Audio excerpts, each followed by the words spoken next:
विद्यार्थी मित्रांनो नमस्कार. आपलं सर्वांचं संस्कार मॅथ्स क्लबमध्ये स्वागत आहे.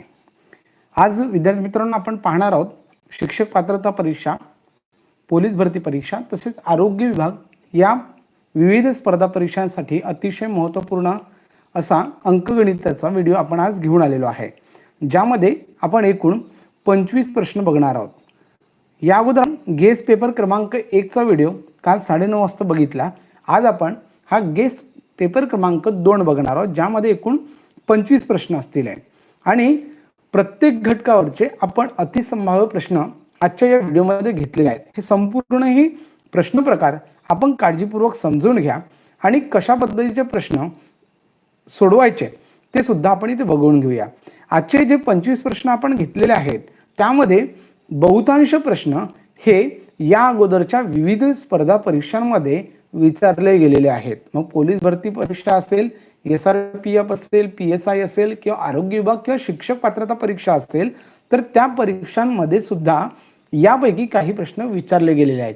आणि म्हणून येथील प्रत्येक प्रश्न काळजीपूर्वक बघा, जेणेकरून आपल्याला जर असे प्रश्न परीक्षेत आले तर आपण ते कसे सोडवायचे त्याच्या ट्रिक सुद्धा आपण इथे बघणार आहोत. बघा पहिला प्रश्न, 6चा घन अधिक 7चा घन बरोबर किती?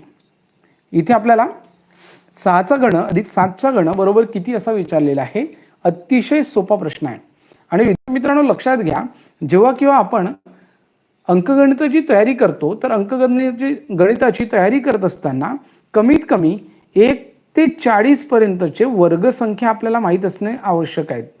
मी दरवेळेच्या अंकगणिताच्या क्लासमध्ये आपणास सांगत असतो की 1 ते 40 पर्यंतच्या वर्गसंख्या आणि 1 ते कमीत कमी 20 पर्यंतचे घनसंख्या आपल्याला असणे आवश्यक आहे. लक्षात घ्या, घनसंख्या म्हणजेच काय, क्यूब नंबर आणि स्क्वेअर नंबर आपल्याला माहीत असणं आवश्यक आहे. 1 ते 40 पर्यंत वर्गसंख्या आणि 1 ते 20 पर्यंत घनसंख्या तोंडपाठ असल्या पाहिजेत.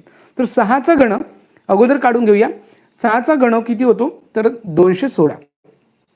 ओके, 7चा घन होतो 343. म्हणजे या दोघांची बेरीज विचारली म्हणून बेरीज करून घेऊया.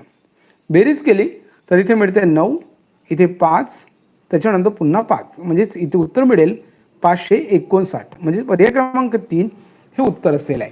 बरेच विद्यार्थ्यांनी 559 हे योग्य उत्तर दिलेलं आहे. त्या सर्व विद्यार्थ्यांचं खूप खूप अभिनंदन. प्रश्न क्रमांक पुढचा बघा. घातांकावर आधारित असलेला हा उदाहरण क्रमांक 2, ज्या ठिकाणी 42चा वर्ग अधिक 7चा घन अधिक 13चा वर्ग. म्हणजे इथे 42चा वर्ग काढायचा, 7चा घन काढायचा आणि 13चा वर्ग काढायचा आहे आणि त्यांची करायची बेरीज. सर्वांची बेरीज विचारली आहे आणि म्हणून 42चा वर्ग केलात तर 42चा वर्ग होतोय विद्यार्थी मित्रांनो 1764. बघा 1764 42चा वर्ग. त्याच्यानंतर 7चा घन आत्ताच काढला पण 7चा घन होतो 343 आणि 13चा वर्ग होतो 169. यांची करायची बेरीज. यांची बेरीज केली तर आपल्याला काय मिळते ते बघा. 4 अधिक 3 7, 7 आणि 9 16चे 6, हाचा 1. त्यानंतर 6 आणि 6 12, 12 आणि 1 13, 13 आणि 4 15, 15 नाही सॉरी 12, 12 आणि हे 5 17चे 7, हाचा 1. त्याच्यानंतर 7 3 10, 10 आणि 2 12चे 2, हाचा 1, 1 आणि 1 2. म्हणजेच आपल्याला उत्तर मिळेल किती 2276. पर्याय क्रमांक 4. एकदम सोपे प्रश्न होते. 2 घातांकावर आधारित असलेले प्रश्न होते, त्याच्यामुळे अतिशय सोप्या पद्धतीने आपण हे सोडवू शकत होतो. त्याच्यानंतरचा पुढचा प्रश्न बघा. प्रश्न क्रमांक 3. प्रश्न क्रमांक 3 बघा. खालीलपैकी कोणती घनसंख्या पूर्ण वर्गसंख्या नाही? बघा पूर्ण वर्गसंख्या नाही अशी संख्या आपल्याला शोधायची आहे. आणि पूर्ण वर्गसंख्या कोणकोणत्या असतात ते पण आपल्याला माहीत असणं आवश्यक आहे. इथे दिलेल्या सर्व घनसंख्या आहेत, परंतु यापैकी एक संख्या अशी आहे की जी वर्गसंख्या नाही आहे. मग वर्गसंख्या कशी ओळखायची हे लक्षात घ्या. वर्गसंख्या ओळखत असताना तिच्या एकक स्थानी कोणकोणते अंक असतात तर वर्गसंख्येच्या एकक स्थानी 1 असतो, त्याच्यानंतर 2 नसतो लक्षात घ्या, त्याच्यानंतर 3 पण नसतो, म्हणजे हे अंक नसतात लक्षात घ्या. 2 3 नसतात. त्यानंतर 4 असतो, 5 पण असतो, 6 पण असतो, 7 नसतो, लक्षात घ्या 7 आणि 8 पण नसतो, म्हणजेच 9 आणि त्याच्यानंतर 0. हे अंक वर्गसंख्येच्या एकक स्थानी येतात आणि हे अंक वर्गसंख्येच्या एकक स्थानी येत नाही. मग यापैकी आपण जर लक्षात घेतलं तर 2 हा अंक असा आहे की जो वर्गसंख्येच्या एकक स्थानी येत नाही आणि म्हणून पर्याय क्रमांक 4 याला पूर्ण वर्गसंख्या आपल्याला म्हणता येणार नाही. अंकाचा उपयोग करून सुद्धा आपण वर्गसंख्या कोणती आहे हे ठरवू शकतो. परंतु दुसरी एक गोष्ट आपण लक्षात घ्या, जर आपल्याला कमीत कमी 40 पर्यंतच्या वर्गसंख्या पाठांतर असतील तर लगेच पाहता क्षणी आपल्याला लक्षात येईल की कोणती वर्गसंख्या आहे किंवा नाही आहे. 512 ही वर्गसंख्या नाही आहे म्हणून पर्याय क्रमांक 4 योग्य उत्तर दिले आहे. शीतल तुझं योग्य उत्तर आहे, शुभम तुझं पण योग्य उत्तर आहे, रमेश तुझं पण योग्य उत्तर आहे. बरेच विद्यार्थ्यांनी पर्याय क्रमांक 4 निवडलेला आहे. प्रश्न क्रमांक 4 बघा. 10चा घातांक 4 वजा 10चा घातांक 3 वजा 10चा वर्ग. आता वजाबाकी करायची आहे. आता वजाबाकी करायची आहे, दोघांची वजाबाकी बघा, अगोदर यांची वजाबाकी नंतर आलेल्या वजाबाकीतून यांची वजाबाकी करावी लागेल, किंवा अगोदर या दोघांची बेरीज करा आणि ती बेरीज याच्यामधून वजा करा, असं सुद्धा करता येऊ शकते. तर अगोदर आपण 10चा घातांक 4 आहे म्हणून याची किंमत काढून घेऊया. याची किंमत होईल 4 शून्य त्याच्यावर येतील, डोक्यावर 4 आहेत म्हणून 4 शून्य 1 वर येतील. त्यानंतर दुसरं जे आहे त्याच्या घन आहे, म्हणजेच 10चा घन 1000 होतो, तो अगोदर वजा करून घेऊया, कारण एका वेळेला दोन्ही संख्या वजा करता येत नाही, ती बेरीज करून वजा करावी लागेल. 0 0 0 आणि 10 मधून 1 गेला तर 9 राहिले. किती राहिले? 9, म्हणजेच 9000 इथे आपल्याला मिळालं. पुन्हा 10चा वर्ग किती आहे? 100. इथून 100 वजा करून घेऊया. 100 वजा केला तर आपल्याला काय मिळतंय? 0 0 आणि 90 मधून 1 गेले तर 89. आता बघा, हा उत्तर आपल्याला पर्यायात कुठेच दिसत नाही, पण 89 वाले जे पर्याय आहेत ते 2 दिसतात. मग 89लाच म्हणजे 8900ला गुणिले 89 गुणिले 100 असं लिहिता येते. म्हणजे याचा अर्थ असा की 89 गुणिले 10चा वर्ग असं लिहिता येऊ शकतो. म्हणजे पर्याय क्रमांक काय? पर्याय क्रमांक 3 हे त्याचं उत्तर असेल आहे. विद्यार्थी मित्रांनो, आपण जे उत्तर काढलंय त्या उत्तरासारखं अजून दुसरं कुठलं उत्तर आहे का हे सुद्धा आपण त्या ठिकाणी बघू शकतो. पुढे बघूया. प्रश्न क्रमांक 5 बघा, घातांकावर असलेला हा प्रश्न आहे आणि जमतंय का हा प्रश्न आपण सोडवून बघा. नक्कीच सोपा प्रश्न आहे आणि हा सुद्धा प्रश्न आपण जर सोडवून बघितला तर सोपं आहे.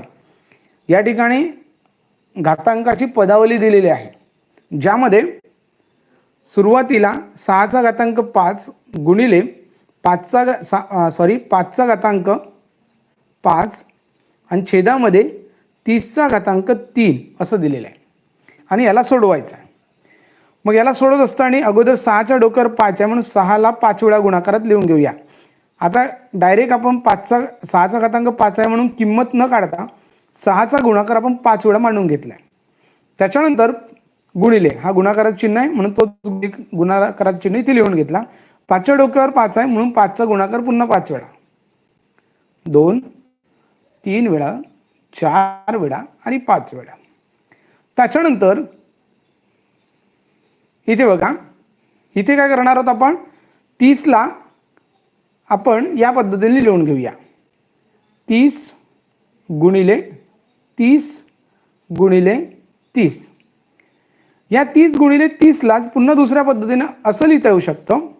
6 गुणिले 5 म्हणजे 30 गुणिले पुन्हा 6 गुणिले 5 म्हणजे 30 गुणिले 6 गुणिले 5 म्हणजे 30. तुम्हाला समजण्यासाठी मी एकदम सावकाश पद्धतीने इथे प्रश्न घेत आहे. आता इथले 5 1 2 3 वेळा कॅन्सल केले, इथले 5 3 वेळा कॅन्सल करून घेऊया, 2 3. 6 पण 3 वेळा, 1 2 3 वेळा 6 कॅन्सल, 1 2 3 वेळा कॅन्सल. म्हणजे आता उरलं काय तर 6 गुणिले 6 गुणिले 5 गुणिले 5 या पद्धतीने उरलेला आहे. त्यानंतर 6चा वर्ग आणि 5चा वर्ग या पद्धतीने आपण काढू शकतो, पण सोपं करण्यासाठी आपण काय करूया, 6 पंचे 30 आणि 6 पंचे 30 घेऊया, म्हणजे 30 गुणिले 30 करूया. हे सोपं गुणाकार होईल आणि 30 गुणिले 30 केला तर 30चा वर्ग किती? 900. म्हणून पर्याय क्रमांक 2 हे त्याचं उत्तर असेल आहे. बघा विद्यार्थी मित्रांनो, अशा पद्धतीचा प्रश्न जर परीक्षेत आला तर या पद्धतीचा वापर करून आपण सोडवून घ्या. आजच्या प्रश्नावलीमध्ये घातांकावरचे महत्त्वपूर्ण प्रश्न आपण घेतलेले आहेत. त्याच्यामुळे आपण घातांकावर जर कुठलाही प्रश्न आला तर याच्यानंतर चुकणार नाही याची दक्षता घ्या. प्रश्न क्रमांक 6 बघा. प्रश्न क्रमांक 6 बघितलं तर आपल्याला लक्षात येईल की पुढील राशीची किंमत काढा. सुरुवातीला 3चा घातांक 0 अधिक 7चा घातांक 0 वजा कंसामध्ये 1/3चा घातांक 0. म्हणजेच 0 म्हणजेच काय, तर त्याचा पॉवर 0 आहे. आणि जेव्हा केव्हा एखाद्या संख्येचा घातांक 0 असतो तर त्याची किंमत 1 असते. हे लक्षात घ्या. नियमात घातांकाचा नियमच असा आहे की कुठल्याही संख्येचा घातांक जर 0 असेल, जसं ए आहे, एचा घातांक 0 आहे, मग एचा घातांक जर 0 आहे तर याचा अर्थ असा की त्याची किंमत किती झाली, 1 झाली. मग 3चा घातांक 0 आहे म्हणजेच त्याची किंमत 1 झाली. 7चा घातांक 0 आहे म्हणजे त्याची पण किंमत 1 झाली. वजाबाकीचं चिन्ह लिहून घेऊया. आणि 1/3 म्हणजे याचा घातांक 0 आहे म्हणजेच त्याची पण किंमत 1च झाली. आता याला सोडून घेऊयात. सोडवलं तर यांची बेरीज केली तर 2 मिळेल आणि 2 मधून 1 वजा केलात तर आपल्याला उत्तर मिळेल 1. म्हणजेच किती उत्तर आलंय, पर्याय क्रमांक 4 मधलं 1 हे उत्तर येईल. आशा करतो की हा प्रश्न आपल्याला समजला असेल. लक्षात घ्या, प्रत्येक प्रश्न समजून घ्या. इथे समजून घेत असताना अपूर्णांक म्हणजे घातांकाचे नियम सुद्धा मी स्पष्ट करत आहे. आणि त्यामुळे घातांकाचा असा एक नियम आहे, हा उदाहरण सोडत असताना कुठल्याही संख्येचा जर घातांक 0 असेल तर त्याची किंमत 0 असते, 1 असते. आणि त्याचाच नियमाचा वापर करून आपण हा उदाहरण सोडवलेला आहे. प्रश्न क्रमांक 7 बघा. प्रश्न क्रमांक 7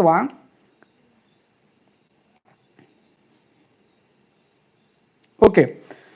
दशांशामध्ये पूर्ण वर्ग संख्या कशी ओळखायची, मध्येच एक प्रश्न विचारलाय, कारण वर्गसंख्येवरचा एक प्रश्न याच्या अगोदर विचारला गेलेला होता 3ऱ्या क्रमांकाचा. तर त्याच्यावरच आधारित कदाचित त्यांनी प्रश्न विचारला आहे की पूर्ण वर्ग संख्या दशांश पूर्णांकात जर दिलेली असेल तर ती कशी ओळखायची. लक्षात घ्या, तिथे पण जसं उदाहरणार्थ 2.25 आहे ही संख्या आहे. पूर्ण वर्ग संख्या असेल मग ती दशांश पूर्णांकात असू द्यात किंवा म्हणजे साधी संख्या पूर्णांकात असेल तरी पण त्याच्या एकक स्थानी हेच अंक येतील, पहिली गोष्ट. ओके. त्याच्यानंतर दशांश पूर्णांकामध्ये जर पूर्ण वर्ग संख्या दिली असेल तर दशांश चिन्हानंतर कमीत कमी 2 अंक असायला पाहिजेत. लक्षात घ्या, किती, 2 अंक, किंवा त्याच्यानंतर 4 अंक असायला पाहिजेत, किंवा त्याच्यानंतर 6 अंक असायला पाहिजेत, किंवा 8 अंक असायला पाहिजेत. पुढे 10 अंक राहू शकतात. म्हणजेच काय, याच्यावरून तुम्हाला लक्षात आलं असेल की दशांश चिन्हाच्या नंतर इकडे या बाजूला येणाऱ्या संख्या ह्या 2 अंकात असल्या पाहिजे, किंवा 4 अंकात असल्या पाहिजे, किंवा 6 अंकात असल्या पाहिजे, किंवा 8 अंकात असल्या पाहिजे, तरच ती पूर्ण वर्ग संख्या होते. लक्षात घ्या. ओके. तर या पद्धतीनं उदाहरणार्थ बघूया. जसं हा इथे 2 अंकांमध्ये घेतलेला आहे म्हणजेच हा वर्ग जो आहे हा 1.5चा वर्ग आहे. लक्षात घ्या, 1.5 म्हणजेच काय, 15चा वर्ग जसं आपण म्हणतो त्या पद्धतीनं. विद्यार्थी मित्रांनो, दशांश पूर्णांकाचा वर्ग काढत असताना किंवा आपण जेव्हा वर्गमूळ काढतो किंवा पूर्ण वर्ग संख्या ओळखतो तर त्याच्यामध्ये हेच अंक त्याच्या शेवटी येतील आहे. परंतु दशांश चिन्हाच्या नंतर 2 अंक, 4 अंक, 6 अंक, 8 अंक असला पाहिजे. जसं उदाहरणार्थ बघूया. जसं एक संख्या आहे 100, ही संख्या आहे 100 वर 2 शून्य आहेत तर ही पूर्ण वर्ग संख्या आहे. परंतु इथे 1 वर 3 शून्य आहेत तर ही पूर्ण वर्ग संख्या नाही आहे. लक्षात घ्या, शून्य जर असतील तर ते 2, 4, 6 किंवा 8 असेच असले पाहिजेत, तरच त्यांना वर्ग संख्या म्हणता येते. जसं उदाहरणार्थ 4 ही संख्या पूर्ण वर्ग आहे, परंतु यावर 1 शून्य लावला तर 40 ही पूर्ण वर्ग संख्या नाही. परंतु 4 वरच आपण 2 शून्य लावलेत तर मात्र ही पूर्ण वर्ग संख्या आहे. लक्षात घ्या. अशाच पद्धतीच्या नियमाचा वापर करून दशांश पूर्णांकासाठी सुद्धा आपण तयारी करू शकतो. पुढचा प्रश्न, प्रश्न क्रमांक 7. अगोदर आपण सोपे प्रश्न बघितलेत. काही विद्यार्थ्यांचं म्हणणं आहे की टीईटी परीक्षांमध्ये इतके सोपे प्रश्न येत नाही. नक्कीच याच्यापेक्षा कठीणही प्रश्न आपण घेतलेले आहेत आणि पेपरचा पॅटर्नच आपण तसा केलेला आहे की अगोदर सोपे प्रश्न आणि समोर आपण कठीण प्रश्न घेत आहोत. सोपे प्रश्न असतातच परीक्षेमध्ये, कोणतीही परीक्षा असू द्यात त्या ठिकाणी 30% प्रश्न तुम्हाला सोपे प्रश्न असतात. बघा, कोणती परीक्षा जी असते त्या परीक्षेचा पॅटर्न जो आहे त्यामध्ये तुम्हाला 30% प्रश्न सोपे असतात. 30% प्रश्न सोपे असतात. त्यानंतर थोडे मध्यम स्वरूपाचे, मध्यम म्हणजेच जास्त कठीण पण नाही जास्त सोपे पण नाही, असे 40% प्रश्न असतात. आणि त्यानंतर कठीण प्रश्न जे आहेत ते कठीण प्रश्न 30% असतात. कुठलीही परीक्षा बघा, कुठलीही स्पर्धा परीक्षेची कुठलीही परीक्षा जर आपण उचलून बघितलीत, MPSC असो, UPSC असो, MHA-TT असो, पोलीस भरती असो, त्याच्यामध्ये पेपरचा पॅटर्न जो असतो तो याच प्रमाणात असतो, 30, 40 आणि 30. तर सोपे प्रश्न विचारले जात नाही असं म्हणू शकत नाही आपण. सोपे सुद्धा प्रश्न विचारले जातात, परंतु सोप्या प्रश्नांच्या जर आपल्या बेसिक जर क्लिअर नसेल तर कठीण प्रश्न सुद्धा सोडवत असताना आपल्याला अडचणी येऊ शकतात. आणि म्हणून आपण बेसिक ते कठीण असं आपण चालत आहोत. आता प्रश्न क्रमांक 7 बघा, ज्या ठिकाणी थोडी काठिण्य पातळी वेगळी असेल. हे सरासरीवरचं उदाहरण आहे. 16 मुलांच्या वयाची सरासरी 16 वर्षे असून त्यात शिक्षकाचे वय मिळवले तर सरासरी 17 वर्ष होते, तर शिक्षकाचे वय किती? हा प्रश्न काही नवीन नाही आहे. अगोदर काय करा, 16 मुलांच्या वयाची बेरीज काढा सरासरीवरून. त्यानंतर एक शिक्षक त्याच्यामध्ये मिळवलं तर 17 जण होतील, म्हणजे 17 जणांची सरासरी दिली आहे 17. तर त्यावरून आपण लवकरात लवकर उत्तर काढू शकतो. बघून घ्या कसं काढायचं. अगोदर 16 जणांची बेरीज काढून घेऊया. 16 जणांची बेरीज मिळेल 16 गुणिले 16. बरोबर केलात तर 16चा वर्ग किती येतो? 256. 16चा वर्ग. त्यानंतर 16 मध्ये शिक्षक ॲड केले तर 17 होतील, आणि 17 जण झाले तर 17 जणांची सरासरी किती येते? 17 येते. म्हणून 17 जणांची सरासरी काढण्यासाठी 17चा आपण पाढा 17 पर्यंत म्हणणार. आणि 17 गुणिले 17 केले तर 17चा वर्ग किती आहे मित्रांनो? पटकन सांगा मला. 17चा वर्ग किती आहे? आपल्याला वर्गसंख्या सुद्धा माहीत असणं आवश्यक आहे. आधीच सांगितलंय 17चा वर्ग किती आहे? लवकर सांगा.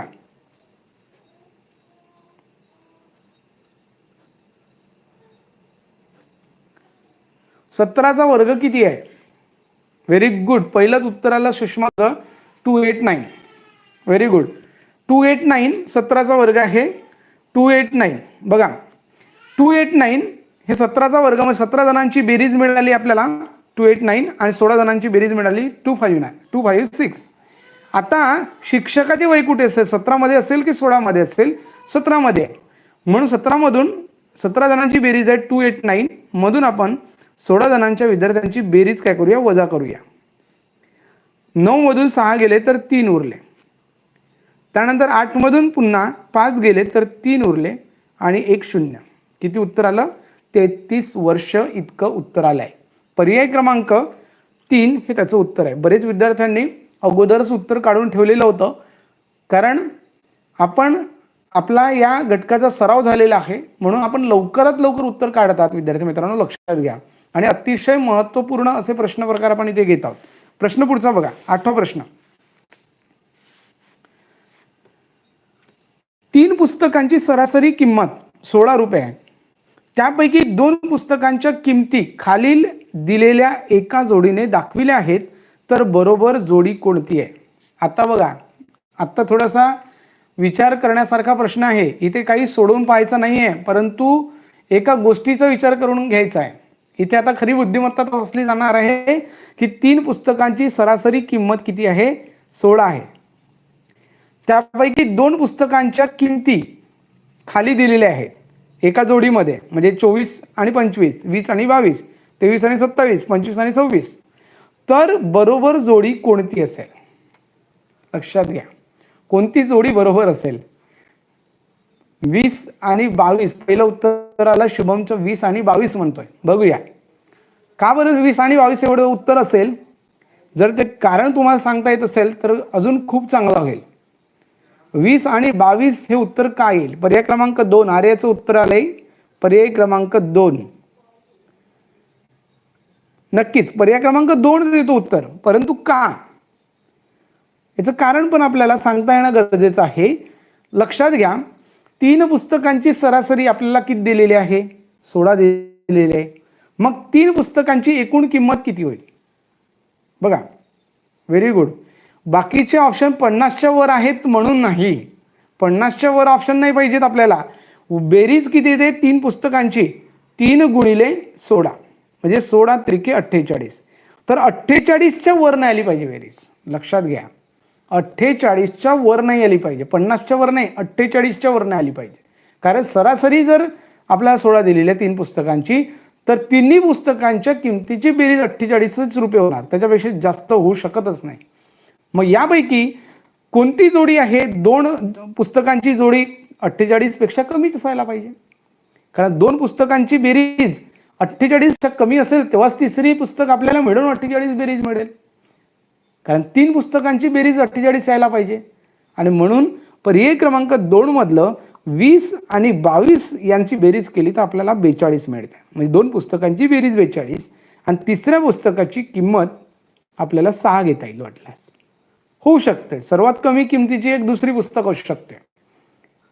म्हणजेच याचा अर्थ असा की 2 पुस्तकांची बेरीज 42 आणि तिसरी पुस्तकाची बेरीज म्हणजे 6 अशी एकूण बेरीज केली तर 48. म्हणून आपल्याला ऑप्शन क्रमांक 2 निवडता येईल. बाकीच्यांची बेरीज केली तर सर्व बेरीज 48 पेक्षा जास्त येते. अशा पद्धतीचा हा प्रश्न होता. प्रश्न क्रमांक पुढचा बघूया. प्रश्न क्रमांक 9 बघूया. बघा विद्यार्थी मित्रांनो, प्रश्न क्रमांक 9.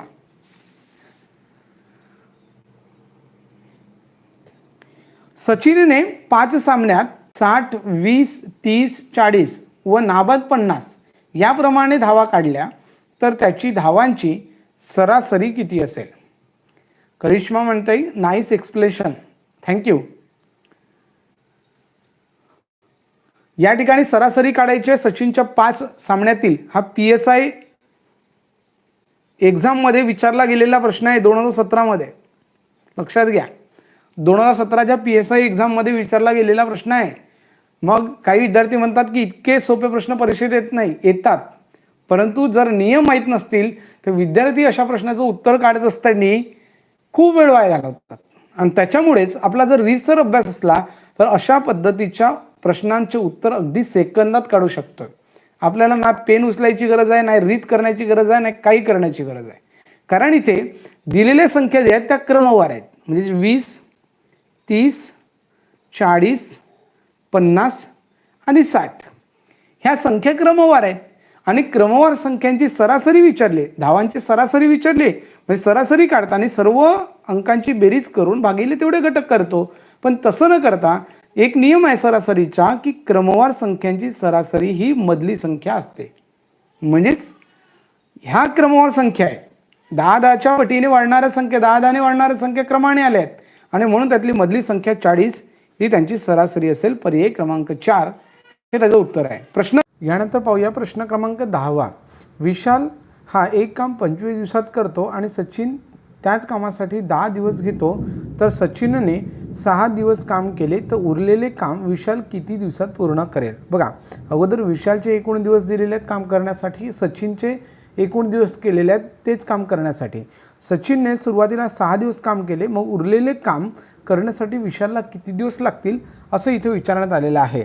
तेव्हा विशालला लागणारे दिवस काढण्यासाठी आपल्याला ट्रिक वापरता येईल. विशालला लागणारे दिवस बरोबर या ठिकाणी अगोदर आपण जे विशालचे दिवस आहेत त्याला x पकडूया, म्हणजे x बरोबर 25, y बरोबर सचिनचे दिवस 10 आणि z बरोबर सचिनने जी आधी केलेले काम आहे 6 दिवस त्याला आपण z पकडलं.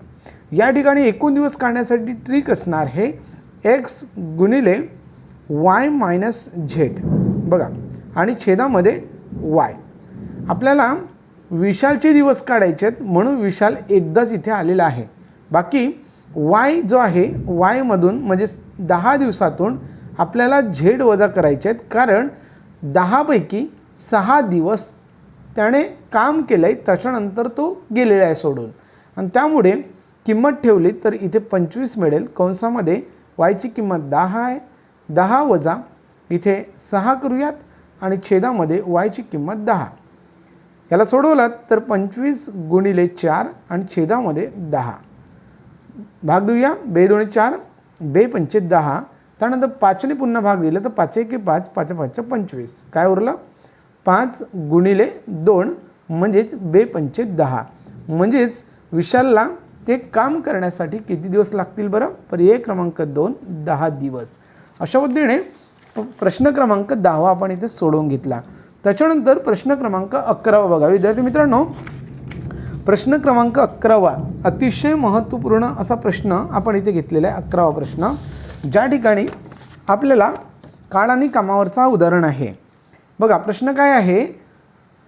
जे काम 4 माणसे 15 दिवसात करतात तेच काम 6 माणसे किती दिवसात करतील? एकदम सोपा प्रश्न आहे.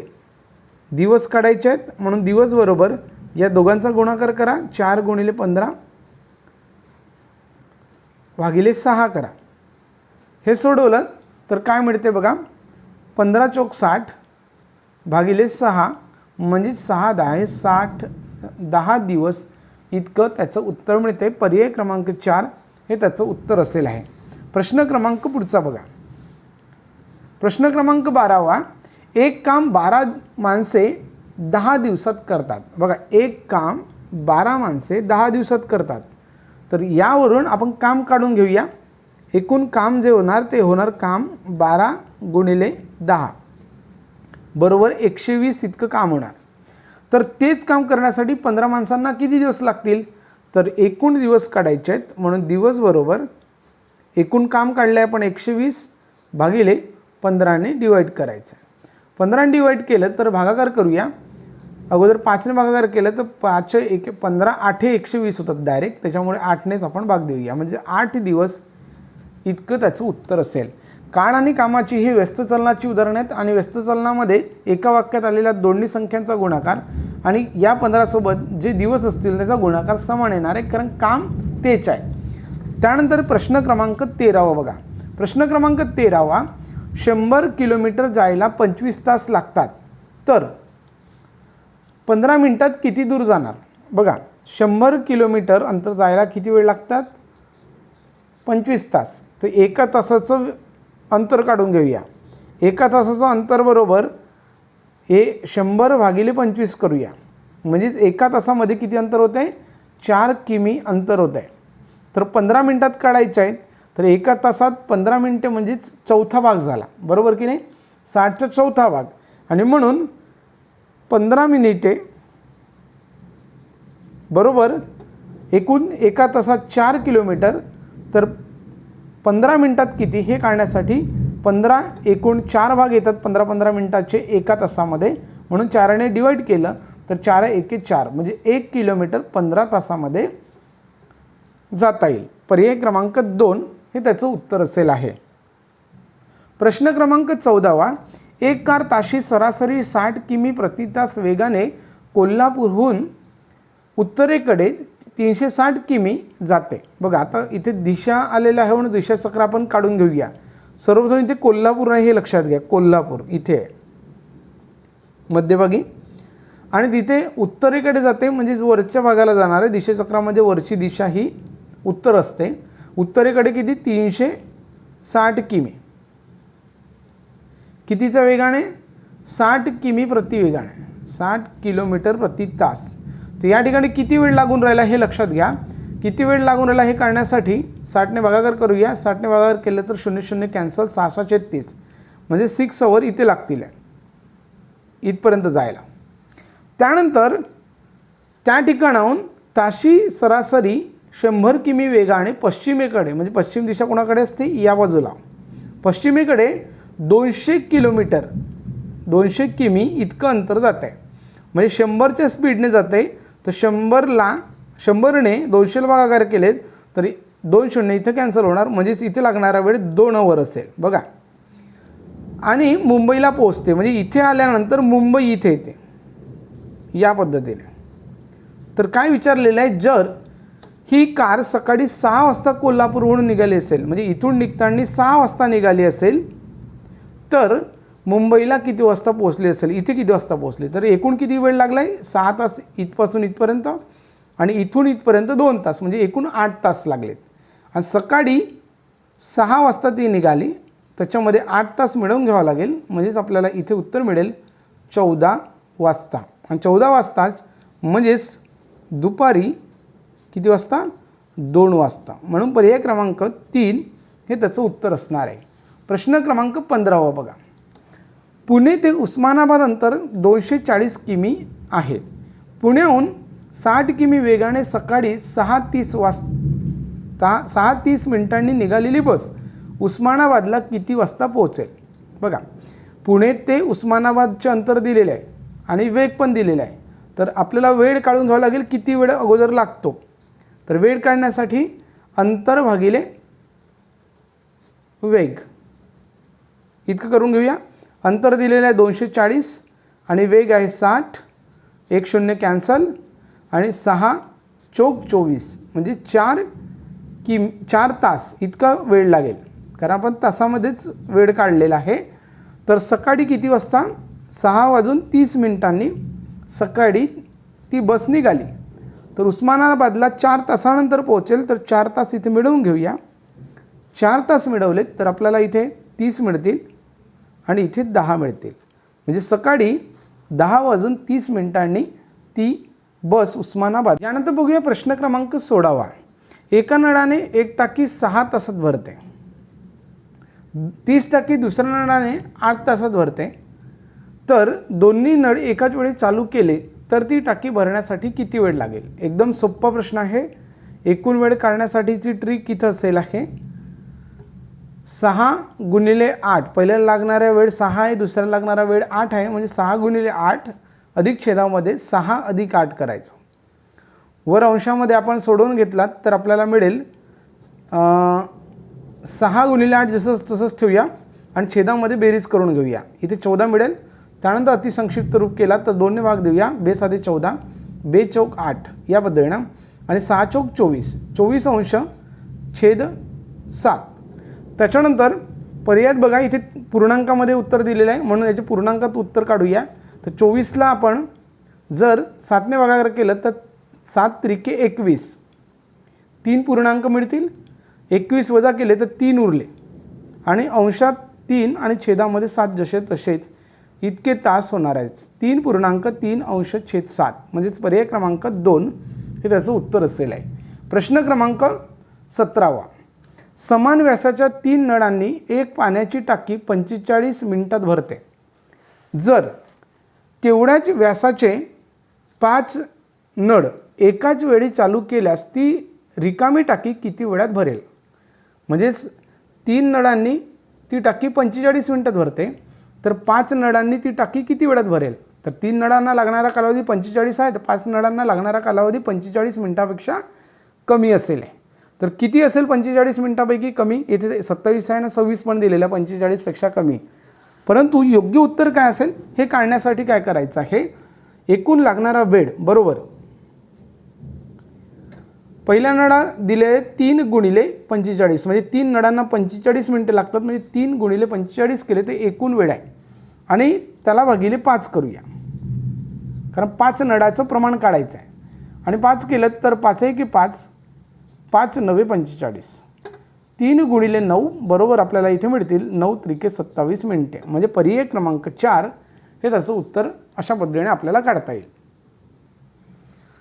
त्यानंतर प्रश्न क्रमांक 18. एका पाण्याची टाकीची लांबी 3.5 मीटर, रुंदी 1.5 मीटर व खोली 80 सेमी असल्यास ती टाकी पूर्ण भरण्यास किती लिटर पाणी लागेल? बघा, एकूण त्याची क्षमता काढायची टाकीची आणि म्हणून टाकीची क्षमता काढण्यासाठी त्या टाकीचे घनफळ या ठिकाणी काढून घ्यावा लागेल. मग घनफळ काढण्याचे सूत्र असेल घनफळ बरोबर लांबी गुणिले रुंदी गुणिले उंची. म्हणजे या तिन्ही संख्यांचा आपल्याला करावा लागणार आहे गुणाकार. म्हणजे 3.5 मीटर आहे गुणिले 1.5 हे सुद्धा मीटर आहेत आणि हे सेंटीमीटर आहेत. तर सेंटीमीटरला आपल्याला मीटरमध्येच मांडून घ्यावं लागेल 0.8 मीटर या पद्धतीने. लक्षात घ्या 0.8 किंवा 0.80 या पद्धतीने सुद्धा मांडता येतं. सगळी एकके समान केलीत मीटर मीटर मीटर. आता यांचा गुणाकार करून घेऊया. 15 आणि 35चा गुणाकार करून घेऊया. 15 तर अगोदर 3.5 म्हणजे 3.5 × 1.5 केलात तर 3.5 × 1.5 करूयात. म्हणजे आपल्याला इथे उत्तर मिळेल 15 5 75 5 हातचे 7 15 त्रिके 45 45 आणि 7 केलेत तर आपल्याला मिळेल उत्तर 52. म्हणजेच या पद्धतीने एक अंक दशांश चिन्ह इथे पण आहे, इथे पण आहे, म्हणजे 2 अंकानंतर इथे दशांश चिन्ह घ्यावं लागेल. म्हणजेच 5.25 गुणिले 0.80 न घेता आता 8च घेऊया, कारण या शून्याला काही अर्थ नाही आहे. त्याच्यानंतर यांचा गुणाकार केलात तर काय मिळते बघा, 8 45 च्या 0 हातचे 4. ओके, 8 दुने 16 16 4 20 20च्या 2 20 0 हातचे 2 8 45 आणि 2 42. या पद्धतीनं 42 आपण लिहून घेतला आहे. त्यानंतर इथले 2 स्थळे आहेत आणि इथे एक स्थळ आहे, म्हणजे 3 स्थळानंतर दशांश चिन्ह 1 2 3, म्हणजेच इथे उत्तर मिळेल 4.2. आता याला एकक कोणतं लावलं जाईल? याला एकक लावलं जाईल घनमीटर, कारण आपण घनफळ काढलेलं आहे आणि एकक जे होते ते मीटरमध्ये घेतलेत, म्हणून याचं घनफळ मिळालं 4.2 घनमीटर. आता आपल्याला प्रमाण दिलेलं आहे लिटरमध्ये. या ठिकाणी एक सूत्रसुद्धा आपल्याला लक्षात ठेवायचं आहे की 1 घनमीटर म्हणजेच 1 घनमी बरोबर 1000 लिटर. लक्षात घ्या. मग 4.2 घनमी म्हणजेच याला 4.2 ला 1000ने गुणाकार करावा लागेल आणि 1000ने गुणाकार केलात तर आपल्याला 42 वर 3 शून्य लिहून घ्यावं लागेल आणि एक अंकानंतर पॉईंट आहे म्हणून एक अंक 1 शून्य कॅन्सल करून घ्यावा लागेल. म्हणजेच आपल्याला उत्तर मिळेल 4200 लिटर. पर्याय क्रमांक 3. बघा, अगोदर काय केलं, घनफळ काढलं आणि 1 घनमी म्हणजेच 1000 लिटर होते, त्याच्यावरून आपण एकूण लिटर काढून घेतलेत. प्रश्न क्रमांक 19. एक रक्कम सरळ व्याजाने 5 वर्षात दुप्पट होते, तर तीच रक्कम त्याच दराने 5 पट होण्यासाठी किती वर्षे लागतील? बघा, सरळ व्याजाने 5 वर्षात दुप्पट होते, म्हणजे समजा एक रक्कम आहे 100, ती रक्कम 5 वर्षात, किती वर्षात? 5 वर्षात दुप्पट होते, म्हणजे पुन्हा 100 रुपये जास्त मिळतात असं समजा. 100 वर 100 मिळालेत तर ते 200 होतात. म्हणजेच 5 वर्षामध्ये किती पट जास्त मिळते? त्याच्यामध्ये 1 पट जास्त मिळते. तर आपल्याला 5 पट मिळवून घ्यायचे, 5 पट पाहिजे, म्हणजे 1 पट ऑलरेडी असेल, त्याच्यामध्ये 4 पट अजून मिळवून घ्यावं लागेल, म्हणजेच किती? 400 मिळवून घ्यावं लागेल आणि 400 मिळवलेत तेव्हा एकूण 5 पट होईल 500. म्हणजे याचा अर्थ असा की 4 पट करण्यासाठी 1 पट मिळते 5 वर्षात, तर 4 पट मिळवण्यासाठी 5 चौक 20 वर्षे लागतील. म्हणून पर्याय क्रमांक 2 हे त्याचं उत्तर असेल. प्रश्न क्रमांक 20. दर साल दर शेकडा 10 दराने 1000 रुपयाची 6 महिन्याची रास काढा. बघा, 6 महिन्याची रास काढायची आहे आणि सरळ व्याजाचं सूत्र सोडवत असताना किंवा सरळ व्याज जेव्हा आपण काढतो तर त्यामध्ये महिने जरी दिले असतील तरी ते वर्षात मांडावे लागतात. मग रास काढण्यासाठी सर्वप्रथम आपल्याला सरळ व्याज काढून घ्यावं लागेल. सरळ व्याज, बघा, सरळ व्याज बरोबर म गुणिले द गुणिले क भागिले 100. आता मुद्दल किती आहे? 1000 रुपये. दर आहे 10, कालावधी आहे 6/12, कारण 6 महिने आहेत, त्याला वर्षात मांडलं तर 12 महिने येतात, म्हणून 12ने भागाकार करूयात. याला सोडवलं तर 1 6 1 6 6 2 12 आणि छेदामध्ये 100 जसे तसे. 2 शून्य इथे कॅन्सल करूयात. आता काय उरेल? अंशामध्ये 10 गुणिले 10 गुणिले 1 अंश छेद 2. 2ने भागाकार करूया, 2 पंचे 10, म्हणजेच 10 गुणिले 5 बरोबर आपल्याला इथे मिळेल 50 रुपये सरळ व्याज. आणि रास इथे विचारलेली आहे, तर रास बरोबर एकूण मुद्दल अधिक सरळ व्याज. मुद्दल आहे 1000 रुपये, त्याच्यामध्ये सरळ व्याज मिळालं 50 रुपये, म्हणजेच एकूण रास होईल 1050 रुपये. म्हणजेच पर्याय क्रमांक 2 हे 20चं उत्तर असेल आहे. यानंतर बघूया प्रश्न क्रमांक 21. दर साल दर शेकडा 10 दराने 6000 रुपयाचे 2400 रुपये सरळ व्याज येण्यासाठी किती वर्षे लागतील? बघा, 2400 सरळ व्याज दिलेलं आहे, मुद्दल पण दिलेला आहे, दर पण दिलेला आहे, आपल्याला कालावधी काढायचा आहे, म्हणजेच क काढायचा आहे. मग क काढायचं सूत्र असेल स गुणिले 100 भागिले म गुणिले दर. तर सरळ व्याज दिला आहे 2400 गुणिले 100 आणि म आहे 6000 रुपये गुणिले दर आहे 10 रुपये.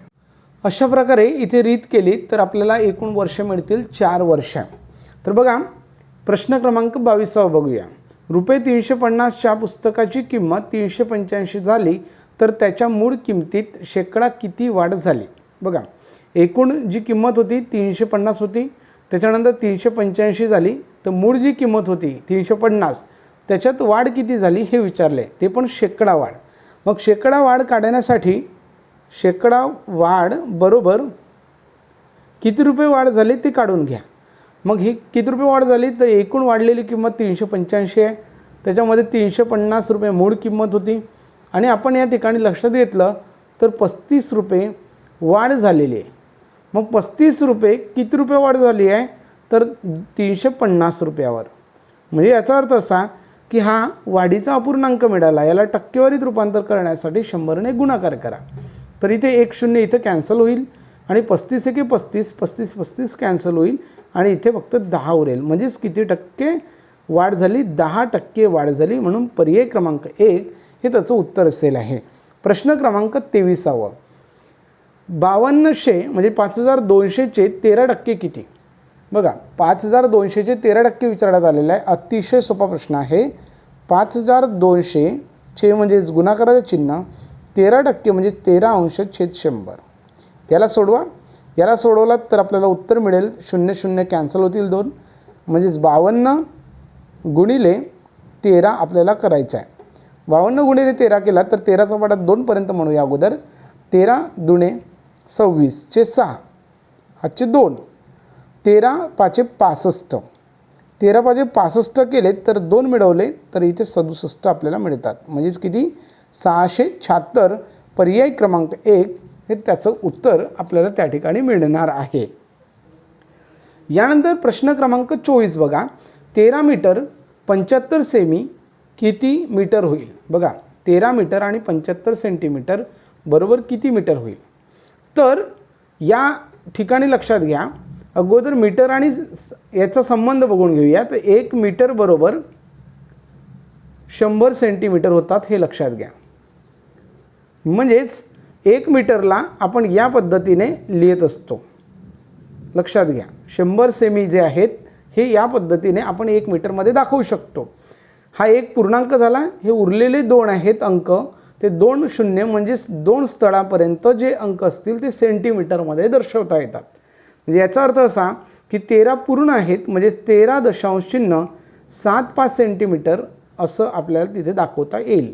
लक्षात घ्या कारण 100मध्ये 2 शून्य आहेत म्हणजे 2 अंकापर्यंतच आपल्याला सेंटीमीटर दाखवता येतो. म्हणजेच पर्याय क्रमांक 4 हे त्याचं उत्तर असेल आहे. प्रश्न क्रमांक 25. 2 टन 3 क्विंटल म्हणजेच किती किलो. किलोमध्ये किंवा ग्रॅममध्ये उत्तर इथे दिलेलं आहे. तर अगोदर 2 टन म्हणजे किती होतं ते बघा. 2 टन म्हणजेच 1 टन म्हणजेच होतं आहे 1000 किलो. तर 2 टन म्हणजेच 2 गुणिले 1000 बरोबर 2000 किलो. 2000 किलो झाले. त्यानंतर 3 क्विंटल दिलेले आहे. तर 3 क्विंटल म्हणजेच किती होतं आहे. एका क्विंटलमध्ये 100 किलो असतात. तर 3 क्विंटलमध्ये 100 गुणिले केला तर आपल्याला 300 किलो मिळते. आता या दोघांची बेरीज करून घ्या. बेरीज केलं तर 0 0 3 आणि 2 म्हणजे 2300 किलो इतकं त्याचं उत्तर येईल आहे. पर्याय क्रमांक किती 2 हे त्याचं उत्तर असेल आहे. विद्यार्थी मित्रांनो इथे आपण जे एकूण 25 प्रश्न बघितलेत त्या 25ही प्रश्नांची स्पष्टीकरणे आपल्याला समजली असतील आशा आहे. आपण असेच नवनवीन व्हिडिओ पाहण्यासाठी चॅनल सबस्क्राईब करा, सोबत बेल आयकॉनला सुद्धा प्रेस करा. पुन्हा भेटूया पुढील व्हिडिओमध्ये. तोपर्यंत सर्वांना नमस्कार.